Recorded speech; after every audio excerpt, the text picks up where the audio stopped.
Timeline, 5000 ans d'histoire, Richard Fremder. Ainsi donc, le triomphe du christianisme en Gaule a eu des impacts sociaux significatifs. Tout d'abord, cette religion a donc séduit les populations les plus pauvres, comme je le dis, c'est indiqué dans les sources, ce qui a permis une base large et diversifiée pour son expansion en Gaule. Au IVe siècle, le christianisme devient une religion d'État, ce qui entraîne des changements sociaux majeurs. L'Église, étroitement liée à l'Empire, assure la diffusion du christianisme en Occident, ce qui modifie les structures sociales existantes. Les évêques jouent un rôle central, ce qui renforce leur influence sociale. En plus, le christianisme contribue à la préservation de certaines traditions impériales après la chute de l'Empire romain, en intégrant des éléments anciens dans la société médiévale naissante. Le christianisme a également influencé les modes de vie et les pratiques culturelles en Gaule, entraînant une symbiose entre les traditions gauloises et romaines.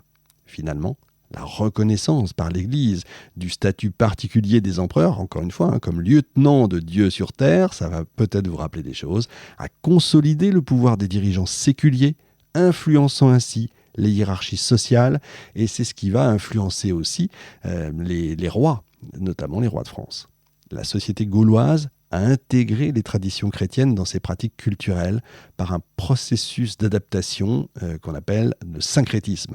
Le christianisme s'est mélangé à la culture locale, influençant profondément donc les modes de vie.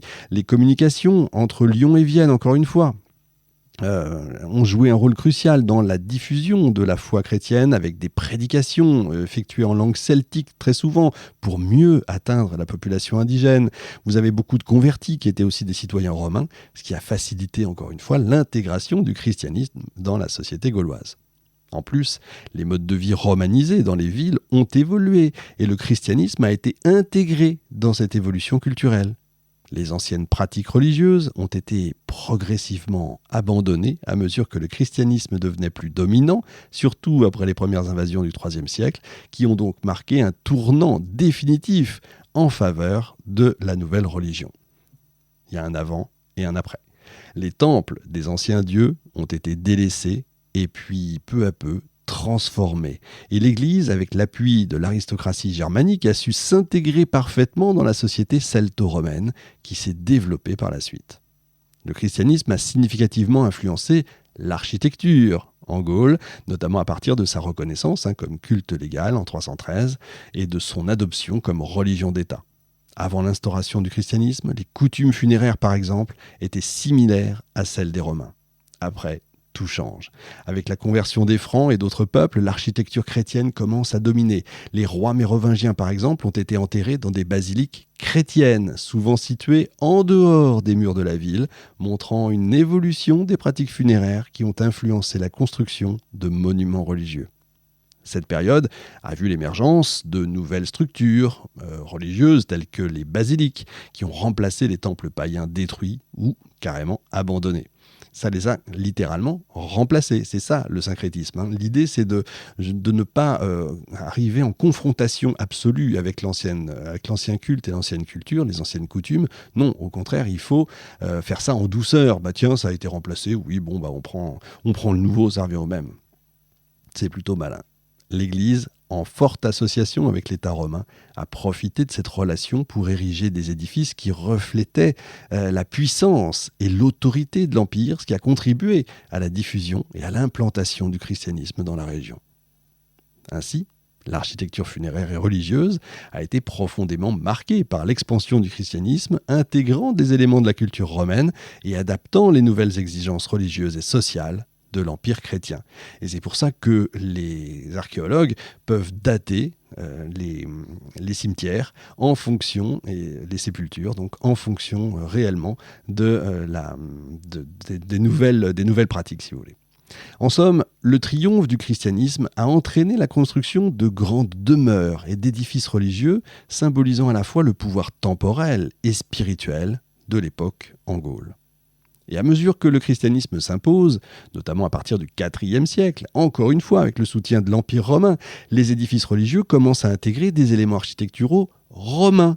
Les premiers lieux de culte chrétien en Gaule se développent souvent sur des sites, donc, comme je vous le disais, qui existaient déjà, des temples païens ou à proximité, réutilisant même parfois carrément les matériaux.